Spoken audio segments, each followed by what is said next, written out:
E aí, vamos estudar a lição? Tá compartilhando? Lá nas redes sociais, no Instagram, @PRDudu, Facebook, Eduardo Batista Silva, e lá no YouTube, PR Dudu Batista. Tamo junto, tudo para divulgação da nossa Palavra de Deus através da lição da Escola Sabatina.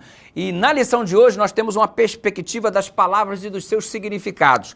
Eu já te dei exemplo em alguns dias desses aí para trás, ao estudarmos a lição, sobre os vocábulos e os seus significados no território nacional. Que lá no Pará fala-se égua, lá no Minas Gerais, em Belo Horizonte, em todos os lugares de Minas, fala-se muito ai, sou, trem, no Rio de Janeiro falam caraca, e você tem muitos vocábulos que são peculiares a lugares específicos, e o indivíduo daquele lugar entende claramente o que significa, que não é mais a mesma facilidade apresentado por alguém que ouve em de outro lugar essas características regionais de vocabulário.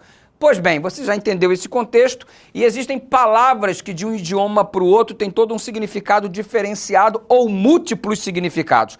Deus escolheu o povo de Israel como seu povo e o idioma falado na ocasião era o hebraico, e quando você entra na perspectiva do Novo Testamento, já estamos aqui na época do grego, e você já sabe que o hebraico, o Velho Testamento, foi traduzido para o grego, e essa versão chama-se Septuaginta, 70 homens, os 70 é a chamada versão dos 70, quando traduziram o Velho Testamento do hebraico para o grego. E aí você tem um Novo Testamento já escrito no grego, então palavras peculiares no hebraico, palavras peculiares no grego, às vezes precisam ser entendidas para entender, para compreendermos o contexto dado a significado da palavra no idioma que foi dito.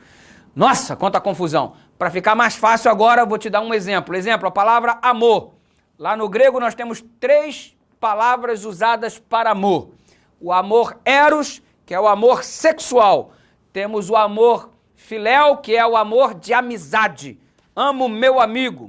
Né? O amor eros, amo minha mulher. E o amor ágape é o amor desinteressado, no sentido de apesar de sermos quem somos, Deus nos ama, apesar do pecado, Deus nos ama. É o amor de Deus para com os seus filhos. Amor de Deus para com seus filhos, ágape. Amor de homem para mulher, eros. Amor entre amigos, filéu. Aqui, no português, a gente só usa amor e amor para tudo. Tudo é amor e ponto, acabou. Mas a riqueza do vocabulário hebraico e grego já nos produz essa perspectiva. De modo, quando é que a gente sabe que está sendo falado no texto sobre amor eros? É quando a gente lê o contexto. Quando é que a gente sabe que está falando sobre amizade, que é amor filéu? Quando a gente lê o contexto. Então, há palavras que só são identificadas de acordo com o contexto. Por exemplo, a lição cita inúmeros exemplos de 1 Reis 3:6, Salmo 57:3, 66:20, 143:8, Miqueias 7:20, todos textos falando sobre misericórdia, misericórdia, misericórdia, misericórdia. Quando você analisa o contexto, essa misericórdia ela é abrangente.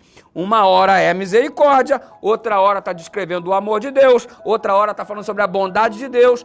Então, você está falando uma outra hora sobre o propósito da aliança entre Deus e o seu povo. E o que define o significado dessa palavra misericórdia? Já que tudo ela é colocado misericórdia, mas tem um contexto, e o contexto define se essa misericórdia é bondade, se isso daí então é simplesmente a descrição do amor de Deus. O contexto define. A mesma coisa, por exemplo, como paz, que é shalom. Shalom no hebraico, paz.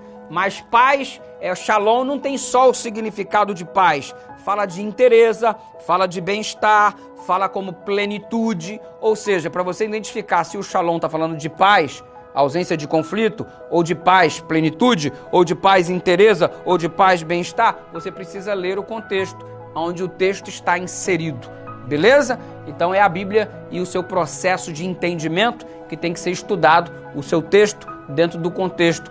E a palavra, às vezes, no português, não é tão clara quanto no original no qual ela foi colocada, não traduz, na verdade, o significado ao pé da letra, como de fato o autor que escreveu desejava. Então é preciso fazer esse processo de análise. Mas não é difícil não, não fica com preguiça não, porque acima de tudo o Espírito Santo está aí para nos iluminar e entendermos o contexto de paz, o contexto de amor, o contexto de misericórdia, dentro do seu contexto aí, dentro do seu texto, dentro do seu contexto, e compreendermos assim a vontade do Senhor. Que Deus nos ilumine nesse processo de estudo e que cresçamos cada dia mais para a glória de Jesus. Vamos orar? Pai querido, obrigado por ensinar-nos, inclusive, a estudar a Tua Palavra e que a mesma seja compreendida por todos nós e nos alimente em nome de Jesus.